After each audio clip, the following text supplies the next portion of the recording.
fun thing about Mimigul is we're getting into game number 1. Is that they can play through a lot, and also the combos themselves aren't exactly like traditional combos that you would think of for a combo deck. Let's see who's able to win the die roll, though, because that can be a big tell of how well Mimigul is going to do. You do want to go first, and there we go. Looks like the die roll is won by Wesley. This is the perfect way to get a chance to take a look at actually this deck in action. Let him go first. Definitely be a masterclass. I'll be looking at Jamarl's face to see if he knows Mimigul or not, just based on the expression when the first card's down. Stand by me. Okay, I'm trying to get a look at the hand here. And we just started with Dungeon. So one of the best cards in the archetype of Mimiguls. It allows you once per turn to search for a Mimigul monster from your deck or your graveyard. So really fantastic recursion. And you're going to go for Mimigul Dragon. One of, if not the best normal summons in the deck. On normal summon or special summon, you can search your deck for a Mimigul spell or trap card. We don't want to spoil anything, but that card can be special summoned in a few different ways in this particular strategy. Yes, but it's getting hit with the Effect Veiler. So this is one of the areas that you can try and slow down Mimigul. But we already have the Mimigul Fairy, which is, if you control a Mimigul monster, you can just special summon it from hand. So it's a fantastic extension and one of the better cards to play through some of these hand interactions. Certainly helps there, having the extra support to be able to get out those brand new Mimigul Xyz monsters. Now, they came out relatively recently in Rage of the Abyss, but we didn't necessarily get to see them on the top tables just like that. But it is interesting that the judge has to read it just immediately. I love that. Again, the Mimigul, I promise everybody, Mimiguls are good. I love this archetype so much. Read the cards because you would be shocked what you can actually do with them, and I'm very excited to see if Wesley can show it off. So we're going to go into, looks like Gigantic Mimigul, or Giant Mimigul, which will on summon search for any Mimigul card in your deck. And another Effect Veiler. Both ultimate rare. Man, showing up today, Jamarl. It's funny you called it gigantic for a moment because their effects kind of remind me of Sprite to a certain extent. I also am a Sprite player, so that's where that one came out. Now was that just a pass? I think that was it. Oh, that is okay. You know, I was excited to show off Mimigul and what it can do. That's not exactly what you want to do as a Mimigul player, I will tell you. I will say Jamarl seemed to just be like, okay, yeah, Mimigul Dungeon right when it was activated, so maybe he is not surprised at all. So the problem is Mimigul Dungeon does function as fantastic disruption for your opponent if they have a face-down monster. If they have a monster set on their field, they cannot normal summon, but he wasn't able to end with the face-down monster on the opponent's field. So there's no interaction. Giant Mimigul on its own, Dungeon on its own, don't actually slow down anything. So it's going to come down to hand interactions now for Wesley to survive this turn. Well, Joe, we know how powerful that it can be when Ryzel plays uninterrupted, especially with that Moon of the Closed Heaven out. Yeah, this exposes that he is in fact playing Defeatsmith cards in his deck. Now, I'm kind of curious if there is the possibility of using the Ash Blossom on the ice, kind of that originally started this turn. Maybe the fact that he's paired it here with an Effect Veiler, or sorry, with a Nibiru in his hand, that he feels confident that he can kind of utilize and leverage that Nibiru a little bit later in the turn. Now we're going to go and discard the Fiendsmith Engraver there, grabbing something new after the Fiendsmith Requiem was stopped. Oh, yeah, he went straight for the Lurie. Now, a little ahead of yourself. Need to grab the Fiendsmith's Tract, then grab the Lurie, then discard it. Remember, it was a long day yesterday, so you got to really feel for these duelists trying to slug it out. I was thinking about that all night, because it's a long day for us on the broadcast, too, but it's a much longer day. Much longer. We got to watch Yu-Gi-Oh! We got to talk about it, but these duelists are dueling for 9 rounds in one day. They have to go back to their hotel, get as much sleep as possible, and then come back and do it again. Salar and I actually had this conversation yesterday, and we actually agreed it was a little bit of the opposite, just because you get so locked in playing that there's like this almost this flow state that you're in. If the event's going well and you're really getting into your deck and you're just so locked in, so. Well, see, Joe, the difference between you and me is that you're very good at this game. Hey, but you could be too locked in, which Jamarl did kind of, grab the wrong card there, but eventually he made it out. So Lurie is on the field now because, of course, it was discarded from the Fiendsmith's track there. But now we're going to see where this goes. Some duelists opt to run 2 Fiendsmith Requiem if they have space, but if you're running a Ryzel deck, the extra deck is pretty tight. Yeah, Ryzel players have had to, as the Fiendsmith cards have become more popular, cut some of the previous cards that were somewhat popular in some of the earlier builds of Ryzel that were a little bit more pure, especially with the release of also Eclipse Twins that you want to incorporate into the extra deck. Yeah, you really have to cut down on some of those Ryzels. One of those decks that even if we had a 30-card extra deck, it would still be cramped for space because there's just so many good options to choose from. It looks like he's going to go could you imagine? Oh, yeah, the Necroquip Princess. Now we'll be able to summon back out the Engraver, so this is going to threaten Nibiru. Well, it's going to threaten DDD, which is then going to proc the Nibiru. Yeah. Threatening your that threat. Wave High King Caesar hit the field. I got it right?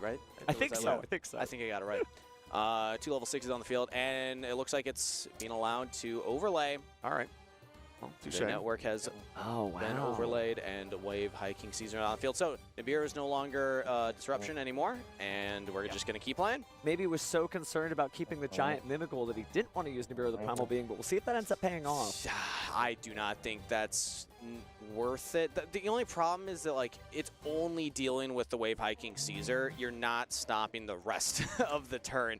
So, yeah, you lose your giant, but I guess to the credit of Mimigool, one of the other kind of like hidden effects of the field spell is that on the turn that they're not normal or special summoned, all Mimigools gain attack equal to their defense. So right now, that is a giant Mimigool. It's got a lot of attack. So it could be 1,000? I believe it's 3,300 if I'm correct. Wow, okay. You can check me on that right now because I don't have the cards in front of me and it's hard to see the screen. But I believe it's over 3,000, which can be difficult to actually get through.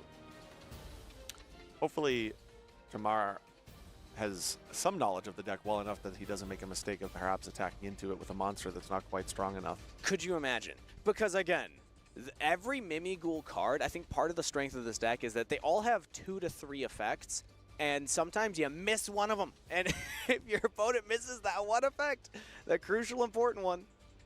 Well, he didn't miss anything so far. It is 3,300 attack. There Check we that go. Via the handy-dandy Yu-Gi-Oh! Neuron app. I'm going to keep track. Look, can we get a counter on screen? Yeah, scores. I love requesting things in production I know they can't do. It's a great bit. Leave our wonderful production staff They're alone. doing fantastic. I love them. But there's one for me of the correct score. I'll keep track mentally. Well, speaking of not leaving things alone, though, look, we've already got Eclipse Twins in the graveyard, cycling 2 cards via the Rizal Cross Field spell to the bottom of the deck and drawing a card. Everything is going Jamal's way. So I wonder why Wesley is hanging in there. Not worried about conserving time. Maybe Mimigool doesn't need to do that. He's just kind of feeling his opponent out and see what options he has. Mimigool does play relatively slow, so it can turn into grind games very often.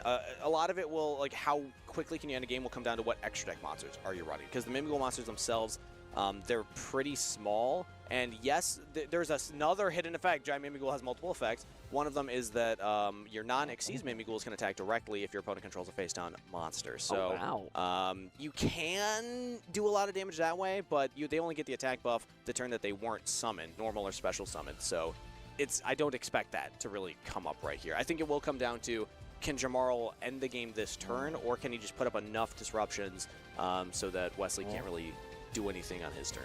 Yeah, especially because we know he has Nibiru in hand, so he's already kind of playing 1 card short. Yeah. But again, the dungeon, the field spell, every turn can search for a Mimighoul card, or monster. So if that goes into Dragon, Dragon can the normal summon search for any spell or trap. That can go into either the trap, which is essentially kind of like a combination of Emergency Teleport and Book of Moon, if you think of it that way. Or you can go Mimighoul Maker, which gets up more stuff from the deck. I'm talking a lot about the Mimighouls right now because we're just waiting to see what Jamarl decides to go for the full combo here. Looks like there's a detonator on the field with the Wave High King Caesar, which is still, I think, a very strong field to have. It's going to be tough for Mimighoul to play through that, too. But notice that Mimighoul is going to have to play through it, considering that the Rizal Detonator's in defense mode. Powerful as a card it may be, it's not going to be 3,300 attack. And that proves to us Jamarl knows that Giant Mimighoul has a lot of attack points right now. More than he can hear you from here. Teasing, of course. I don't think that's an issue. But now you got me paranoid. I'm going to start whispering for the rest of the cast. Teasing. No, you're in my head now. Well, if I spy my Millennium Eye, it looks like he's just going to go and attack straight into it before doing anything. No effects activated. Yeah. Doesn't trip over the Eclipse Twins at all. So, yeah, just straight damage. Interesting call. He's going to be able to protect it with the detonator. Oh, that's true, because he couldn't attach material there. Interesting. So he forgot his opponent's special ability. Yeah, and that's shocking, because to make it this far into an event and have that not come up, like, you should have played against enough Rizal to know. So I'm wondering if this was intentional. Yeah, okay. So this was the other thought, was like, you just say, yeah, I'm just going to hit the thing, do some damage, and then go into a Zeus. This is what I'm talking about with the Mimighoul deck, is that you have so much flexibility in your extra deck because there's not many Mimighoul extra deck monsters. So we have a Zeus on the field. It's been a while since Zeus has seen play. I mean, it's kind of interesting with decks like Rizal that have Exceed monsters, but kind of the nature of the leveling. Yep. We see here a chain of the detonator to at least destroy the Zeus post the activation. And then he's going to, I guess, target the field spell, though that's going to be sent away with Zeus already. And now we're going to go crossout designator. So he's going to try to find a card in his deck that he thinks, yeah, that makes sense. Oh, that's a very smart play, actually. The Mimighoul deck does like to play that because the Mimighoul monsters, you put them on your opponent's field face down. All of them, all the flip effects have that ability. They can special summon your opponent's field face down. But then if you can flip them up, it's your opponent's monster that's activating the effect. So Triple Tactics Talents is one of the best cards in Mimighoul. It's a very heads-up play from Jamarl. Probably the only realistic option. Now, granted, he would have had to have drawn the talents because the double effect failure on turn 1 suggests that he wouldn't have had it in his opening hand. True. But it is still probably the only card in his deck that has that. Yeah, it's small, but it does play around the possibility of him drawing it this turn. Friendly reminder about the impact of Supreme Darkness. That Zeus may have cleared the field, but Eclipse Twins was able to get Ryzel Detonator back on the field, given an Exceeds material, and then Detonator's effect activated to give another Exceeds material, so you didn't get as much mileage from Zeus simply because we're in Supreme Darkness. Yeah, you got through the back row and you got through the Wave Hiking Caesar, though. Which opens up his Nibiru now, so there is some value here. Well, also opens up the Mimighouls. Mimighoul Maker. Let's talk about this spell card. It lets you search your deck for 2 flip effect monsters. Then your opponent randomly selects one of them that gets special summoned to their field face down. You add the other to your hand. On resolution, you can then special summon a Mimighoul monster from your hand. So this is actually the best possible combination right now. We do Archfiend and Dragon. I'll explain what they do on summon here. Again, Dragon on special summon gets to search your deck for a spell or trap, Mimighoul spell or trap. So unless this is negated, this can then go into another of the field spell, probably, I would imagine, could go into the trap. We'll see which decision Wesley makes. But Archfiend has the flip effect that when it's flipped up, your opponent draws a card, then you discard a card, and then you give control of Archfiend to your opponent. So if Wesley can actually flip that up here, that's really big. But instead of going into Typhon, so wait, did we not? Oh, we did search. Yeah, so we have the dungeon in hand, and the Typhon will deal with the field. Wow. Wow, indeed. Getting the Mimighoul dungeon back online here. And of course, Typhon locks out the detonator effect, so that's always been a historically reasonable counter to detonator. And importantly here, because there is now a face-down monster on Jamarl's field, the Mimighoul dungeon's extra effect kicks in. When you control a face-down monster, you cannot normal summon, and you cannot attack with special summoned monsters the turn they're special summoned.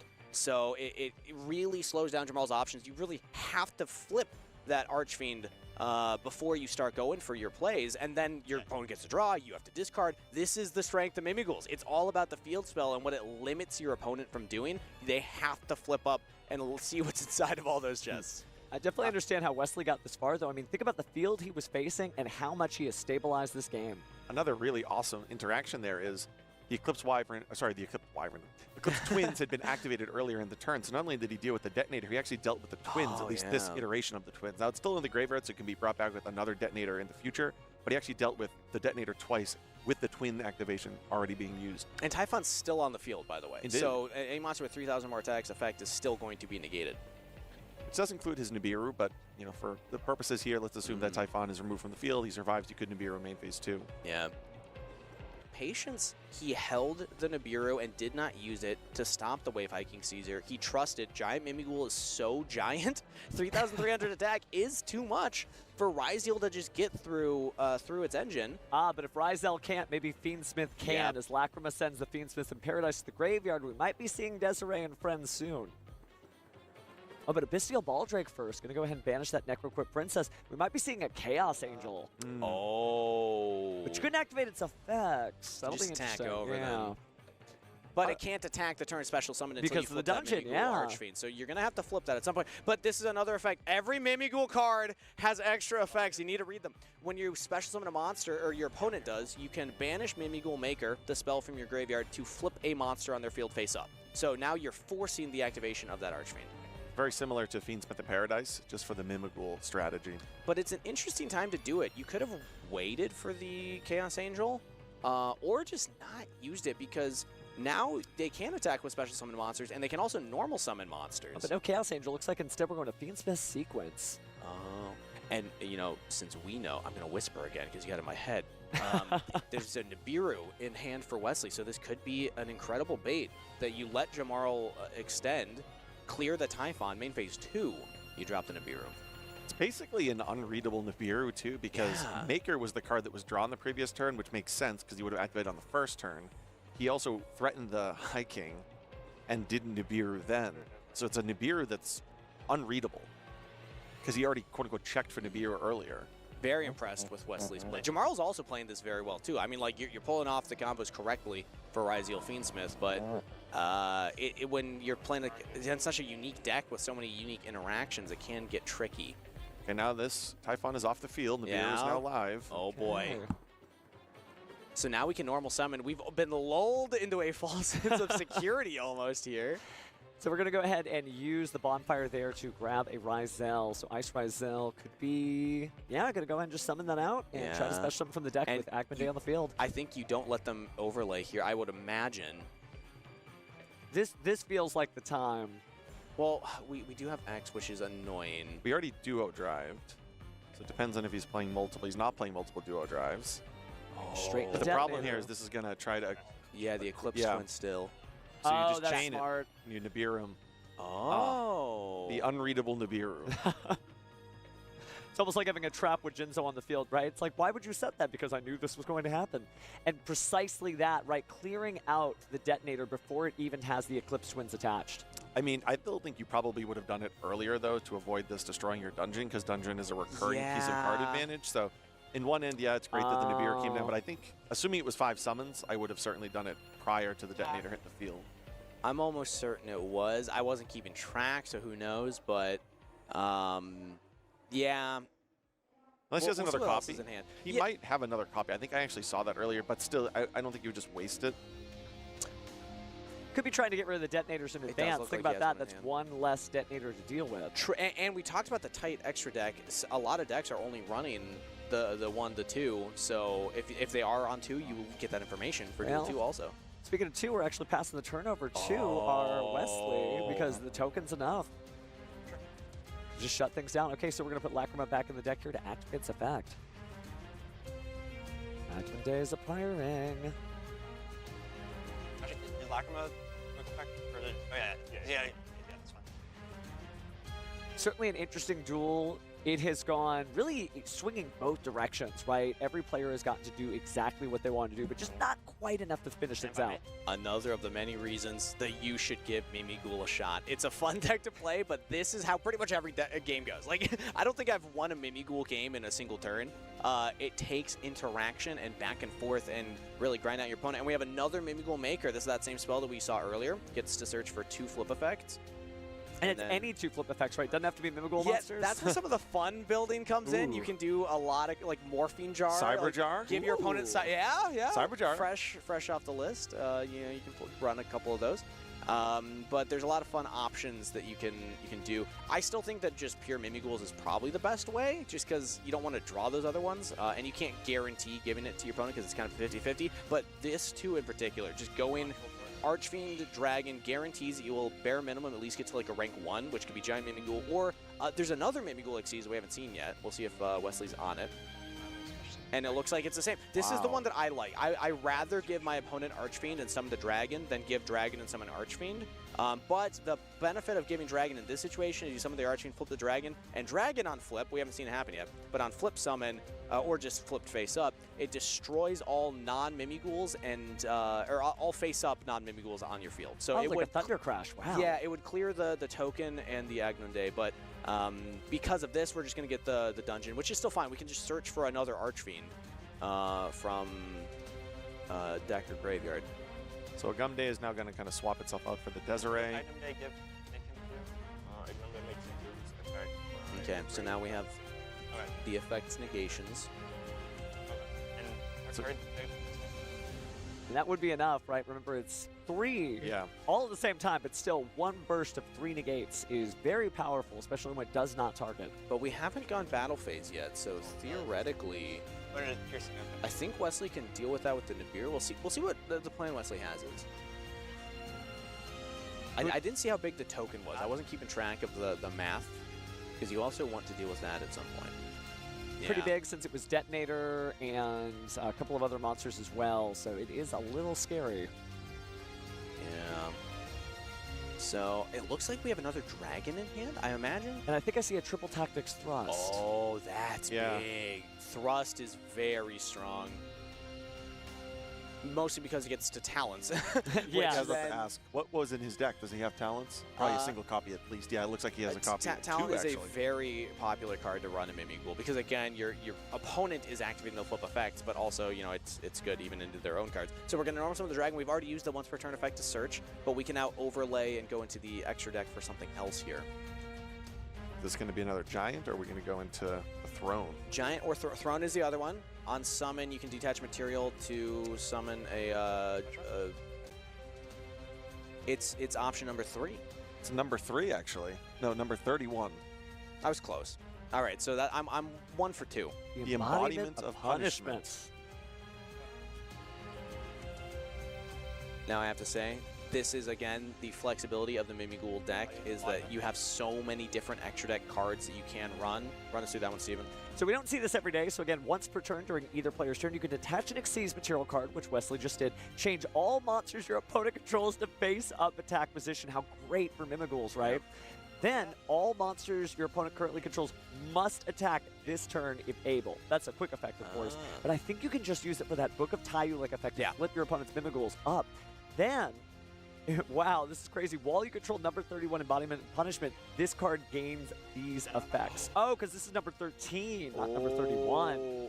Okay, so 31, different monster. My apologies, friends. During the player's turn, detach an Exceeds material, and the same thing. Yeah. Change all the monsters to attack position, and also all monsters your opponent controls must attack if able.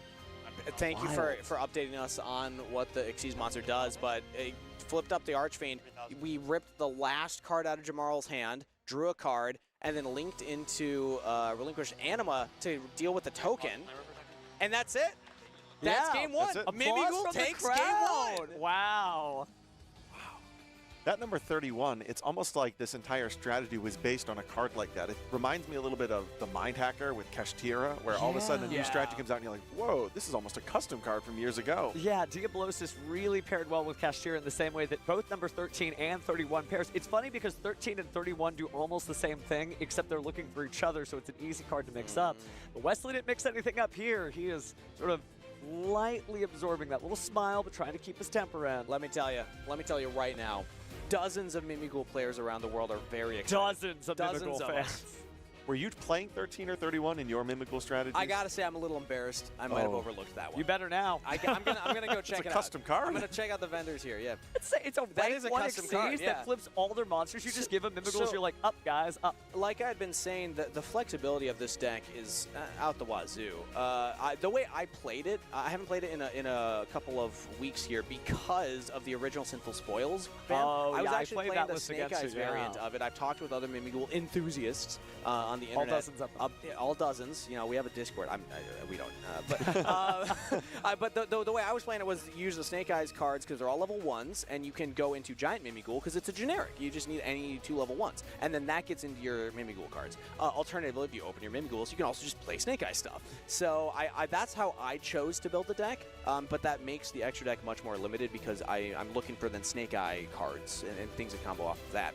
But when you don't have access to original Sinful Spoils and you're playing just the pure Mimighouls, these other options start to pop up, and I think that, again, that's one of the strengths of the deck. You only have 2 Xyz monsters in Archetype. You have a lot of flexibility. Another question I have is, we see a little bit more of sort of a committed Mimighoul strategy.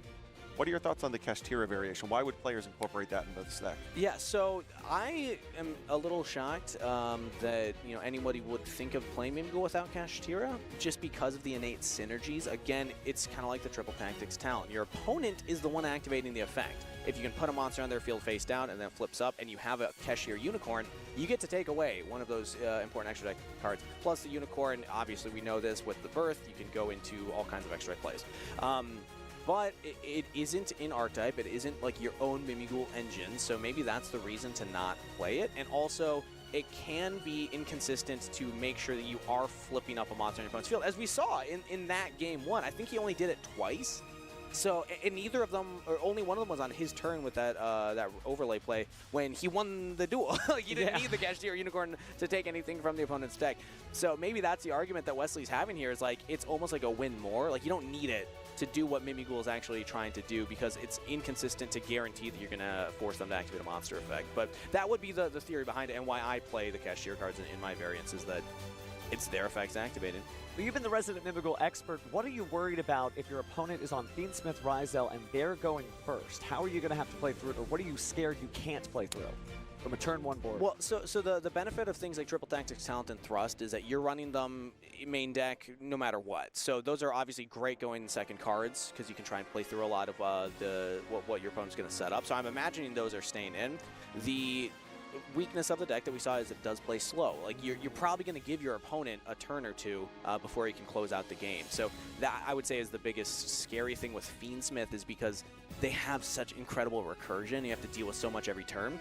But the benefit of Mimighoul is that you can play the annoying cards like Dimension Shifter and not be worried about it. So I think that Wesley, if you get something like that, you can really shut down what your opponent's trying to do. And then that could be the path to victory here. Well, speaking of the path to victory, the players look like they're ready to start, so we'll be underway soon, but it's going to be really interesting to see. We got to see Mimighoul go first.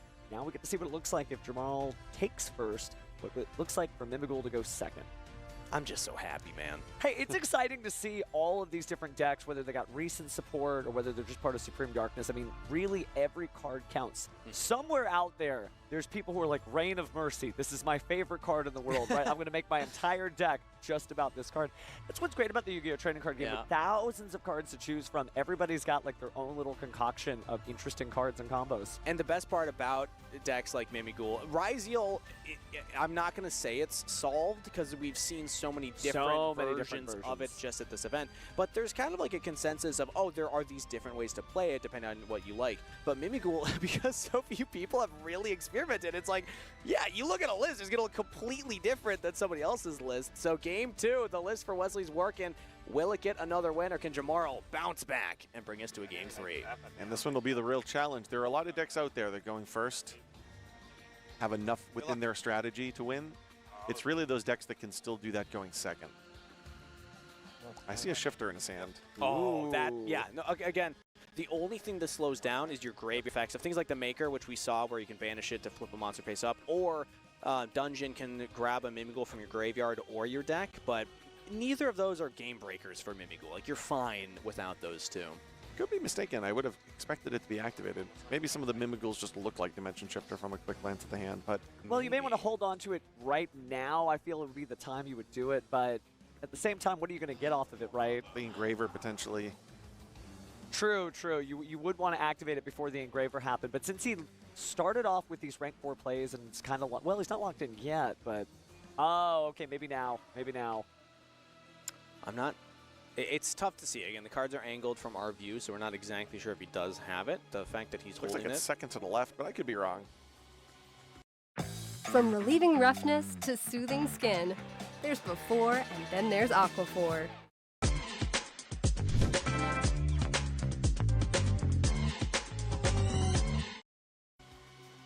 Well, if it is there, he missed a chance to get 2 Ryzel locked out of there, but he might just be being cautious. But we see a card about to come down.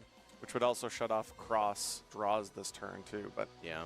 All right. There it is. There's the Shifter. So we did have it. Not a huge deal that there are 2 Ryzel monsters in the graveyard, but just, you know, you always want to keep stuff out if you can. The scariest Mimighoul of them all has hit the graveyard. Dimension Shifter. The scariest flew onto Reeves, the scariest a lot of different archetypes. Where's he shifted to? Where To another never dimension. thought about the Dimension. lore. Yeah, but which one? The different There's dimension. so many. The D dot. Oh, the different dimension. Like The DD other Warrior one. Lady. Yeah, he's hanging out with like DD Warrior and DD Warrior good Lady call. and DD Warrior. DD Survivor? Yeah. Do you think Survivor kind of looks like Shifter? I don't know. I'm not going to get into that lore. We got the Ryzel cards continuing to play, though, even under the Dimension Shifter.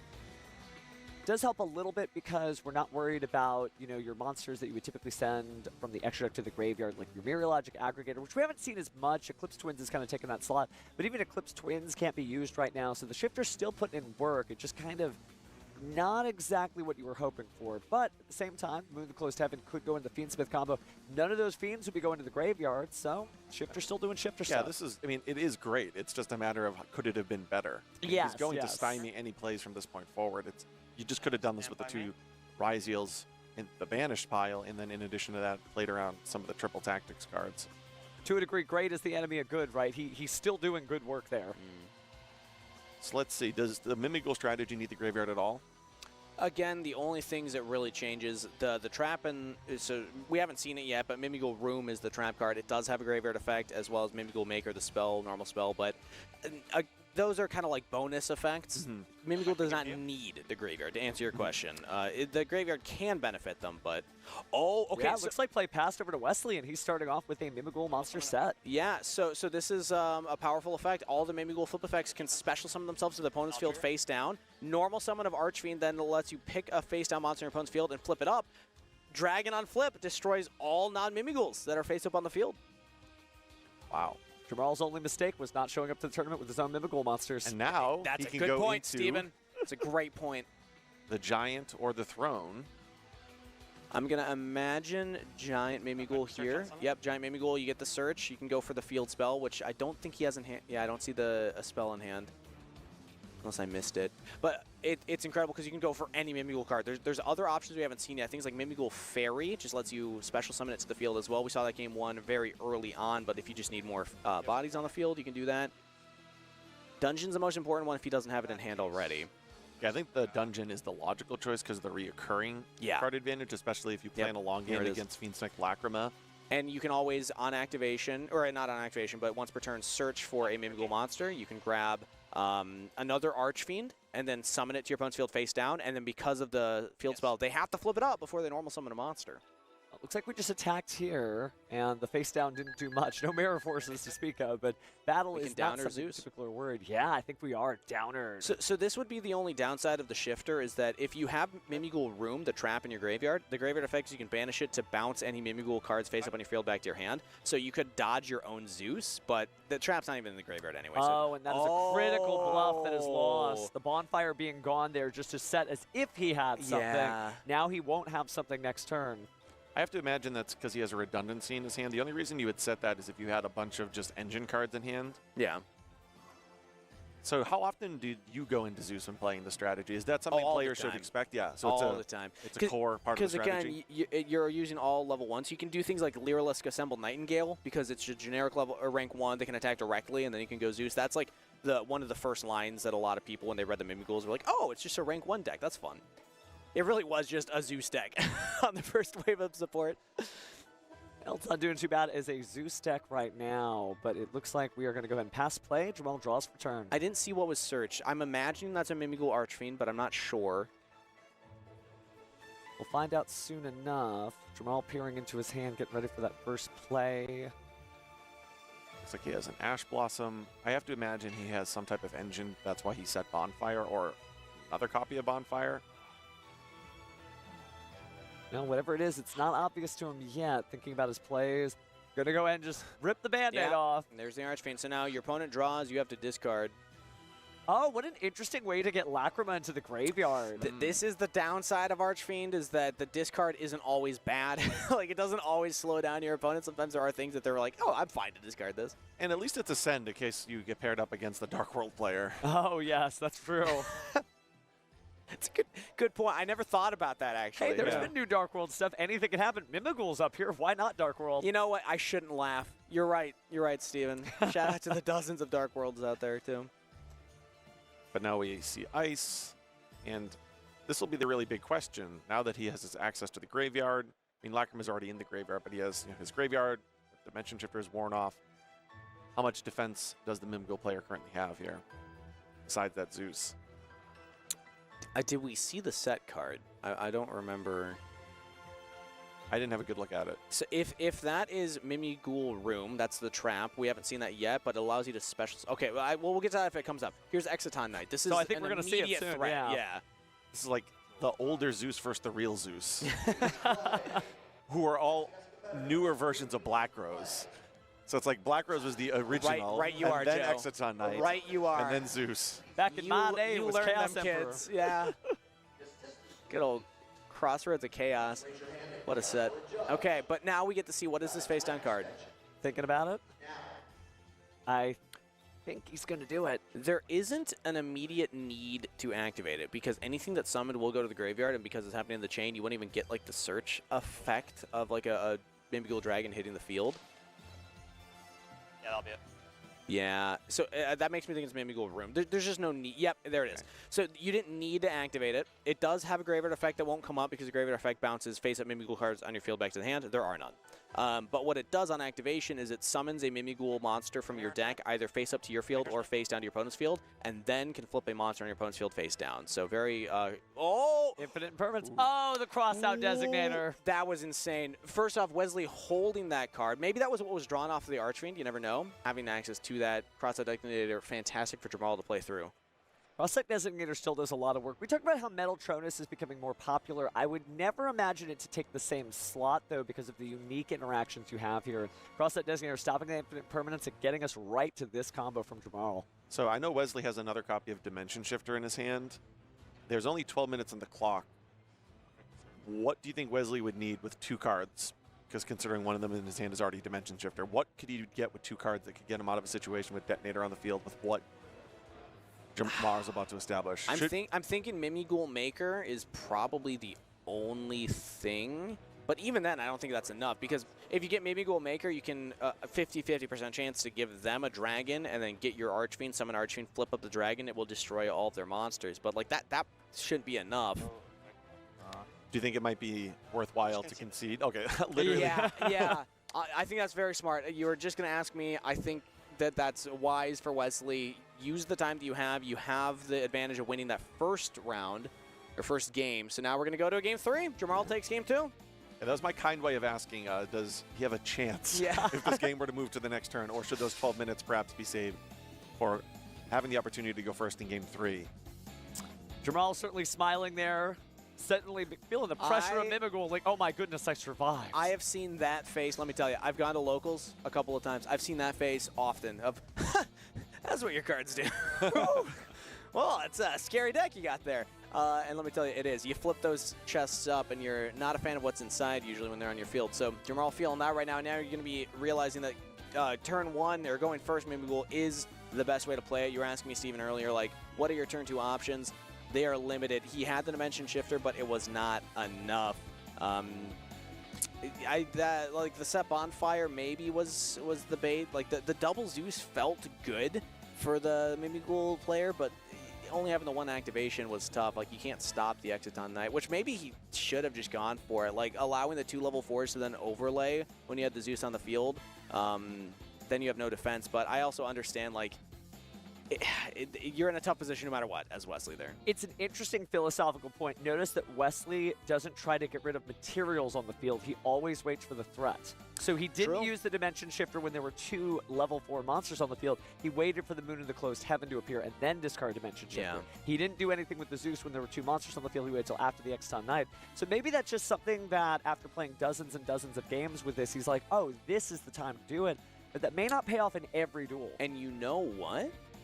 A lot. We talk about the tight extra deck of the Ryzeal Fiendsmith. We saw Moon of the Closed Heaven. So usually when you see that, you can probably think, oh, maybe they're not on Exciton, because that's the other light fiend that can bridge into the Requiem. And because it's so tight, some players are choosing to only run one and not the other. So there's a chance that Wesley was like, oh, well, he's not running Exciton. Well, apparently he is. Jamarl running both, and it really did pay off. So a little testament there that there is no one right way to play. You never know when you need both. Very fun match, regardless of who wins. Obviously, oh, yeah, you can see they've got good spirits now. I'm happy to see Mimighoul on the feature match. It's a very fun deck. Happy that everyone at home is getting to watch this as well. But I'm mostly just happy that this is some good Yu-Gi-Oh! That we get on stream right now. This is fantastic. And I like that there is a realistic going second strategy. It didn't work out there, but as you commented on, Lyrilisk with the level 1s have always combined really well with Zeus. The downward Zeus line that we've seen really for a couple years now. So there is a reasonable going second strategy embedded within this deck. But here we go. And it's not a side deck strategy. Sometimes you have a side deck based strategy. This is a main deck in his extra deck already. Game 3. Let's get into it. Wesley versus Jamarl Mimigul versus Bestial Ryziel Fiendsmith. One of the more popular strategies here at YCS Orlando. Ryziel has been dominant alongside newer strategies like Malice as well, but Mimigul showing they can still hang. Oh! Well, to make that make that a little bit more articulate for those folks at home, of course, discarding one of the Mulcharmies, stopping that with Ash Blossom Majora's Springs, so there wouldn't be any draws. But there's another Mulcharmy Fualos, since you can activate up to 2 Mulcharmy effects per turn. It looked like a Perulia into a Fualos, I think. The Perulia was definitely the stronger one. I almost feel like you could have fainted the Fualos first and then dropped the Perulia, but we're still going to see it here with Mimigul Maker. So here we go. This is the one, again, you get a search for 2 flip effects, summon 1 to your opponent, but then the other from your hand will special summon from the hand. So that is important to note. And that is 3 for 3, giving Archfiend and then keeping the Dragon. And we are going to go for that, so that will give your opponent a draw. Yep, the Fualos draw. And now we get to search for a Mimigul spell or trap. Again, very common to go for the field spell unless you already have it. Look at that deck. D-Shifter. Or Dimension Fissure. Yeah, that's D-Fissure right there. Yeah, that is Fissure. That is an interesting... I'm imagining side deck card. Oh, it has to be. Yeah. Taking no prisoners. Just all banishment all the time. And there is a room in hand with an infinite impermanence in hand, and we were just passing. Okay, so we search for the room, not the field spell. The room is defense. It can flip a monster opponent controls face down, which can slow down Ryziel.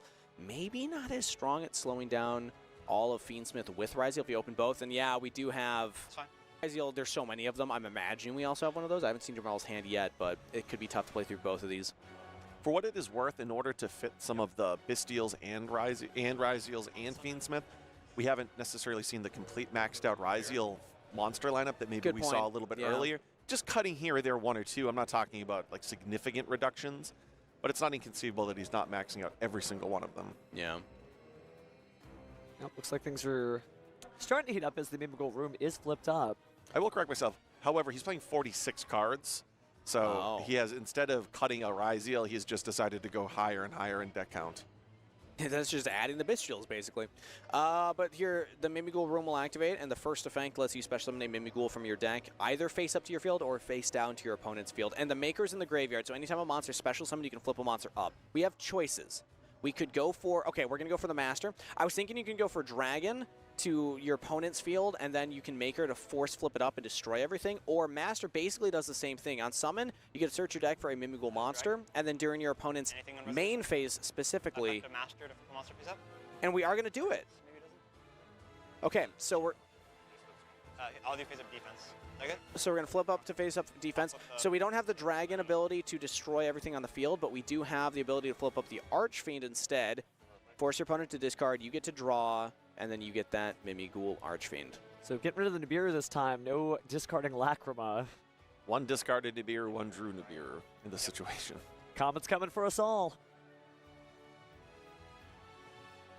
Extra Ryziel. Getting rid of what looks like Meteorological Aggregator there. I'm going to go ahead and negate the Mimigul Master. Read every Mimigul effect. They have multiple. Master does also have the effect that it can't be destroyed by battle or card effects when you control a face-up Mimigul monster or your opponent controls a face-down monster. So that was protected. Now it's not. And both sides applicable currently. Yeah. Oh, the talents. Assume the draw effect. And that's a level 4 Mimigul Master, so you could take it and then overlay with it. Oh, we're looking at the hand. 2 Nibiru! Okay, there's no way to get rid of it. Oh, that's rough for Jamarl. So I feel like if you're a Mimigul expert, you get rid of the Dragon, right? Yeah, just to make sure there's no follow-up search for a dungeon since there's nothing in the field zone. Absolutely.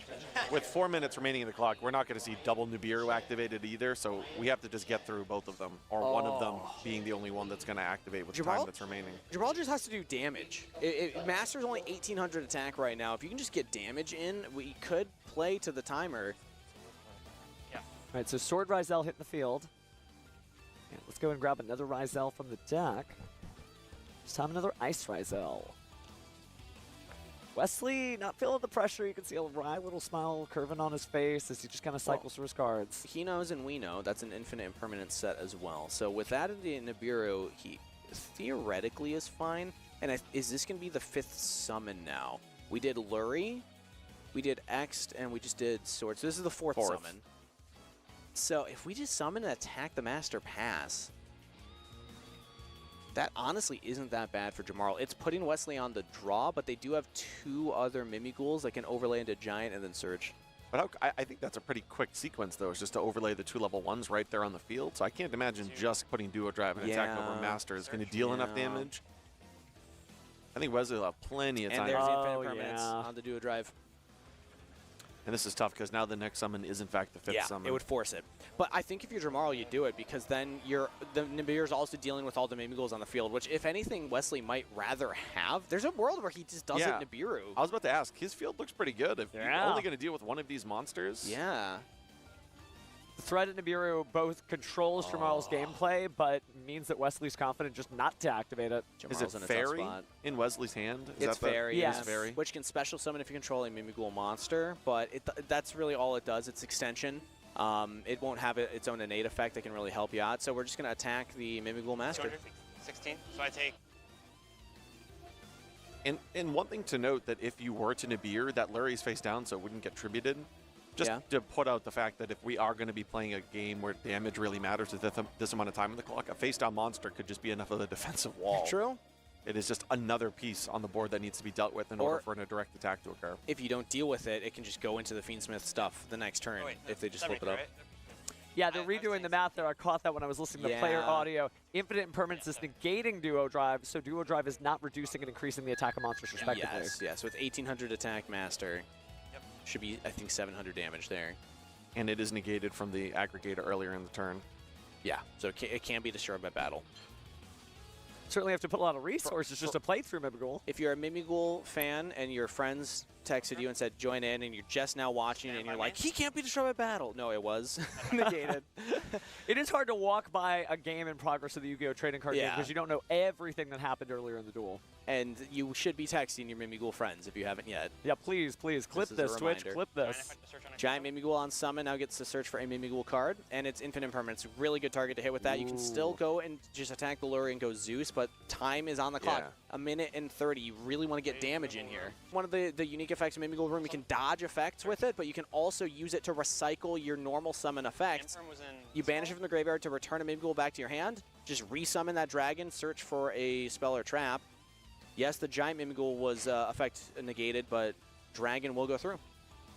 I love that Wesley took the time to ask which column Infinite Impermanence resolved in, because of course, you know, when you get caught up in it, when the clock's going, you're like, oh, I gotta play fast, Don't play too fast. You still need to make sure you're winning the duel, right? So reasonable pace of play is good. He needs to play faster than this, though. If he wants to win. 45 seconds. I'm not sure he knows exactly how much time is on the clock. It's tough. So close. I think Nightingale might be the only way, but is that going to be enough? I'm trying to think damage. Yeah, because I can do 800, attack twice. That would be enough. If we can just get to Nightingale and attack twice. He just needs to put it on the field. I think he's trying his best. That's why that Mimighoul Maker is as far from the Imperm column as possible. Okay. Go and set there. Special. Summon. We can flip the Dragon. That'll destroy the Duo Drive. Oh, Not the Lure. Oh, we can just attack. Yeah, because they're attacking directly with the effect. And Wesley takes it, advancing further on the bubble here. So we'll lose Steven as he approaches the stage. But just an incredible set there. Oh, my goodness. And now, Joe, what do you think about the Mimighoul deck? I mean, it was fun to commentate. It was fun to watch. Winning just there with a few seconds remaining. It shows you the importance of monsters that have the effect to attack directly, especially if they're Xyz monsters. You're right, there's so many different monsters. Assembled Nightingale, obviously, for a level 1 strategy, but what about Heartland Draco, too, right? There's been so many ways we can just attack directly and then make the down position, make Zeus. So really, really powerful play here, and just an exceptional use of every single piece of the toolbox, right? I think the only Mimighouls we didn't see were Armor and Slime. Yeah, and the Giant was negated earlier in the turn, which otherwise would have allowed him to attack directly through its natural effect as well. So he actually had multiple avenues of trying to attack directly. But again, he found a way to get through that, and we have 2 more rounds remaining in the Swiss today. A Mimigul player, 2 wins away from the top 64. It is Could do possible. They really could do it. It shows you that, you know, I say this a lot, and I'm sure people are like, okay, Steven, we've heard it. Any deck can win. But any deck really can, because, again, I've never seen a deck win a tournament, only duelists, right? And it just depends on whether or not they put the research and development in, the lab time, etc. Now, I'm not saying it's a guarantee that you're going to win, but it does improve your chances. And Wesley up there, he is advancing only X2, and X2s can make it. But we'll see if he goes the distance. And I think because it's top 64, basically every X2 will probably end up making it. So he is, in fact, 2 victories away from securing himself a spot in our top 64. I don't know that we have had at a Yu-Gi-Oh! Championship Series a Mimigul top yet. I don't know. We've had a lot of interesting decks top, but I don't know if that's had it yet. So he may be a hero. I know. I mean, less than 1% of the field bringing Mimigul, and one of them making it to the top 64 would be an impressive feat. I mean, I'm really rooting for him these last 2 rounds. Yeah, absolutely. Jamarl did an excellent job, though, and may not be in contention unless there's a nice X3 that slips in with good tiebreakers, but still shows you that you got to study every single card out there. And I think he did a great job of playing against him. He really seemed to know what to hit and what to go for. Yeah, I was about to say that, too. I was really impressed. You know, we assumed that based on the fact that the Mimigul deck is not exactly the most represented, that he might have a lot of advantages against players who might be unknown about the strategy. That didn't really seem to be the case here. It seemed like Jamarl really did have a good understanding of inherently what that deck was trying to do. I don't recall him reading very many cards. No, he really did. And that's the thing you could do. You know, the Yu-Gi-Oh! Trading card game is, I played against a human being, right? I sit across from someone, I play against you, right? And most people, you know, when you duel your lockdown like this, every now and again, look up. Because you'll learn a lot of stuff like that. Because when we saw Jamarl, when that Mimigul dungeon happened, he's like, no surprise, no worry, no freaking out. And that's how you know, okay, this guy knows what this deck does. I need to play as tightly and as well as I can. I will say there are sometimes strategies where you know when your opponent's reading all of the cards in the back of your mind, you know where it's going and you know it's going to surprise them. And that actually can sculpt how you plan out your turns because you know what ultimately your end goal is going to be. That wasn't the case here. It seemed like both players understood what was going on in terms of what the end goal of the Mimigul strategy was. You know, he wasn't surprised by the wait, I can't normal summon? Yeah, he was just like, okay. Just had it. I'll special summon, no problem.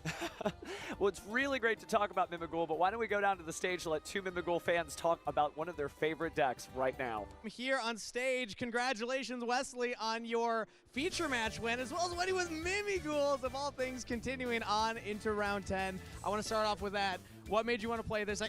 First off, let me shake your hand for all the Mimigul players around the world for bringing that to the feature match. What made you want to play it today? I just love the playstyle. It was a lot of fun, and I figured I'd see how far I can make it. Yeah. Did you expect to make it this far? Be honest. No, I thought I'd be leaving early yesterday. So what do you credit then your success to? Is it that, you know, it's a unique deck, not as many people know it, or do you think that you're just this good at piloting the deck? Almost everyone has to read the cards, so there's a bit of a learning curve for them. And I just play enough hand traps to grind my opponent out. I noticed looking at the deck list, this is not the way that I play Mimigul or build the deck typically. How much were you practicing it ahead of time? Or is this like a unique build of yours? Were you working with other people to build this? I've been looking at other people's lists, but mostly by myself. I just go to locals and test it out. It's been pretty fun. All right, I imagine your locals then. Would you say you win that often with Mimigul? I don't go all the time, but I usually do pretty decently. There's some good players there, though. But I also had some help from some people on a stream I follow. Yeah. Okay, fantastic. Well, you mentioned before coming up on stage, this is your first day 2 of a YCS. You've been to a couple, but first time making it to day 2, and you're still playing right now. What does it mean to you to be able to make it this far? Oh, that's pretty great. It's awesome. And plus my brother's out here watching, so we get to have fun with that. Yeah. Shout out to the brother right there. I see the support. Congratulations once again on your feature match win. We're going to throw it back to the casters.